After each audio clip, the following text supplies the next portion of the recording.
Hey everyone, and welcome back to the Deep Dives. Today we're heading to ancient Egypt Ooh. for a look at a text that's a lot more exciting than its name might lead you to All believe. right. It's the Book of the Dead. You probably heard of it. Yeah. But get ready for some surprises because Yeah. it's not at all what you might think. You're absolutely right. The name itself is a bit of a misnomer, It's not a book about death, but a guide to navigating the afterlife, like a roadmap to Okay. achieving an amazing, empowered existence beyond this life. Okay, so not a spooky Halloween read then. Yeah. But how can it be a book if, like I've read, it's a collection of spells gathered over thousands of years? Good point. It's definitely not a single-bound volume. Book of the Dead is a term we use today. I see. Think of it more as a flexible collection of spells, almost like a personal toolkit that evolved over a period of 2,500 years. Okay. And these spells weren't just written on papyrus scrolls.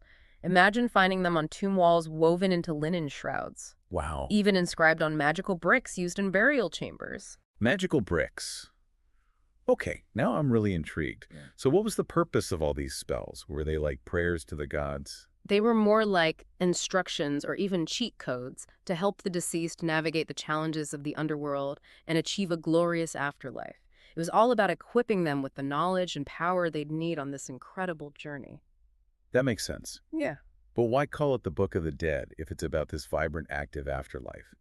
It seems a bit gloomy, doesn't it? Totally agree. And that's one of the biggest misconceptions we need to clear up. Yeah. The ancient Egyptians didn't call it that at all. Their name for it was much more positive. The Book of Coming Forth by Day, reflecting their belief that death wasn't an end, but a transition to a new phase of being. Coming forth by day. Oh. I love that. It sounds so much more hopeful and empowering. So if these spells were evolving over thousands of years, did the Egyptians' beliefs about the afterlife change too? That's a great question, and it gets to the heart of why the Book of the Dead is so fascinating. It acts like a time capsule, revealing how those beliefs shifted and deepened over time. We see it first in the pyramid texts found inscribed on the walls of royal tombs during the Old Kingdom. Okay. Think massive pyramids packed with spells to help the pharaoh ascend to the heavens. So back then, eternal life was a VIP experience just for pharaohs. Pretty much. But that started to change in the Middle Kingdom with the coffin texts. Okay. As the name suggests, these spells were inscribed on coffins, making them accessible to non-royal individuals. It's like the afterlife was becoming democratized. That's a big shift.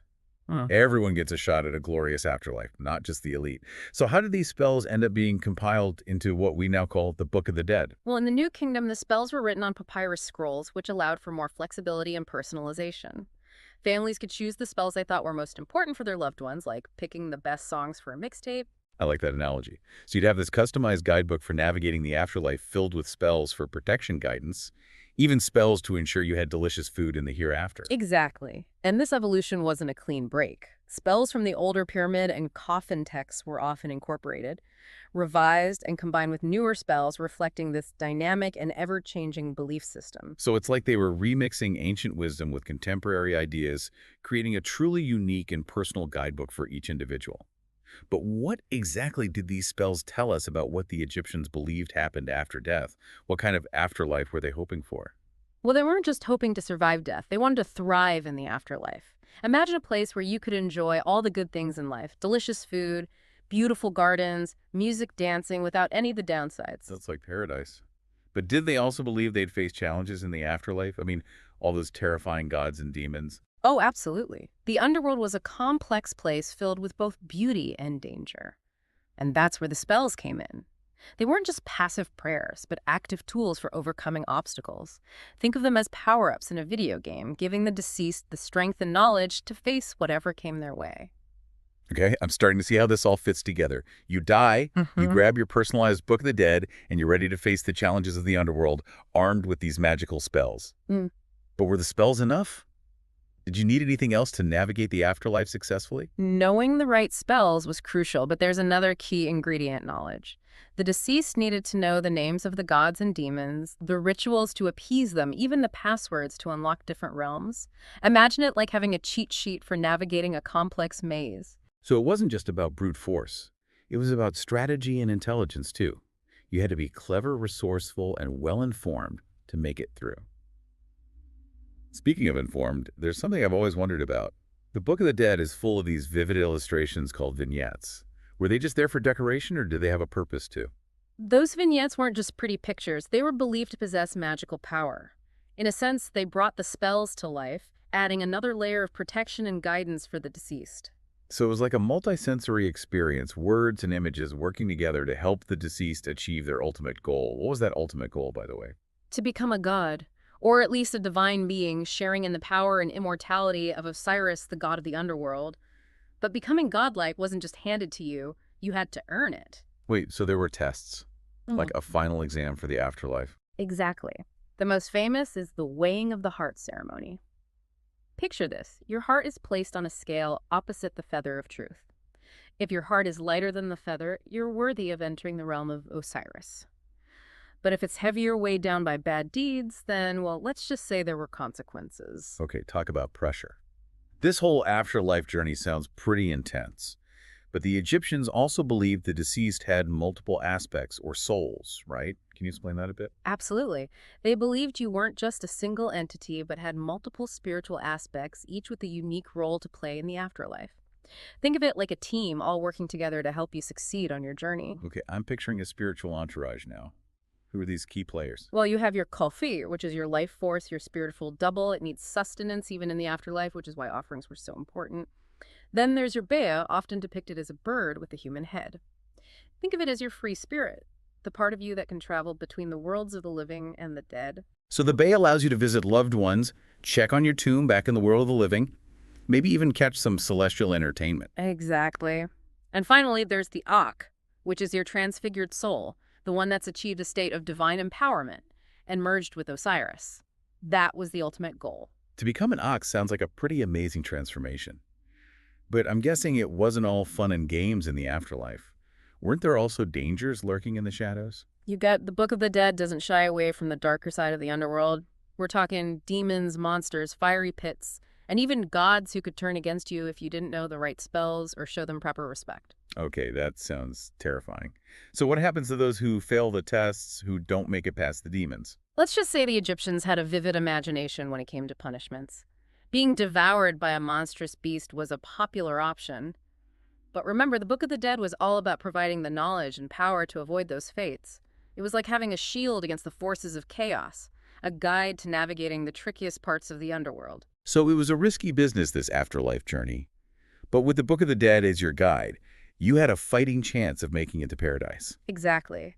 And the journey itself was often depicted as a boat ride through the underworld, navigating treacherous waters and facing all sorts of challenges along the way. Hold on, boat ride. I'm picturing a celestial cruise ship now. Not quite. It- Think more along the lines of a small reed boat navigating a river through this vast and mysterious underworld. And it wasn't a passive ride. The deceased was often depicted rowing the boat, guiding their own course through the darkness. So even in death, you had to take control to chart your own destiny. Exactly. It was about agency, about making choices, even in the face of the unknown. And that idea of taking control, of mastering your fate, seems to have resonated with people across cultures and time periods, because the influence of the Book of the Dead didn't end with ancient Egypt. Now that you mention it, I've seen those Egyptian symbols and imagery popping up in movies, video games, even fashion.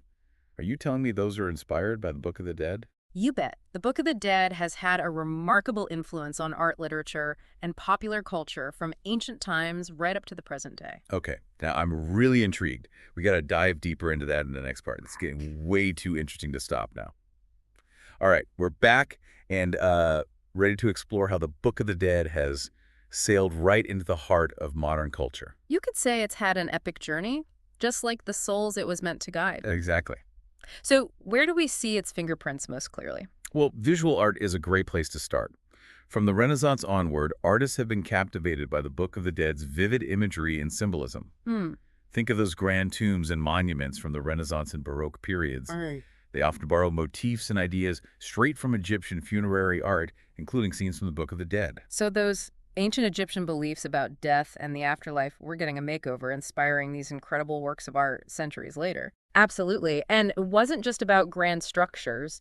Even smaller artworks like paintings and sculptures often feature Egyptian symbols, scarabs, ankhs, you name it, breathing new life into these ancient images. It's like a visual echo reminding us of the power these symbols held for the Egyptians. And that echo resonates in literature, too. Think about stories that explore themes of death, resurrection, and the soul's journey. They often draw inspiration from the Egyptian underworld and its inhabitants. So the Book of the Dead isn't just a historical document, it's a source of inspiration for creative minds even today. Precisely. And it's not limited to high art. Look at movies like The Mummy or video games set in ancient Egypt. Yeah. They often use elements from the Book of the Dead to add a sense of mystery and adventure. So it's like these ancient beliefs are woven into our modern entertainment, keeping those stories alive in new and exciting ways. And it's not just about explicit references.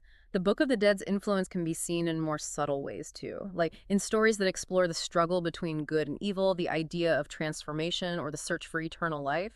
It's like those ancient Egyptian ideas have become part of our cultural DNA, shaping the way we tell stories and think about life and death. Exactly. And that influence isn't confined to Western culture either. The Book of the Dead has also impacted Eastern traditions, especially in regions where ancient Egypt interacted with Asian civilizations.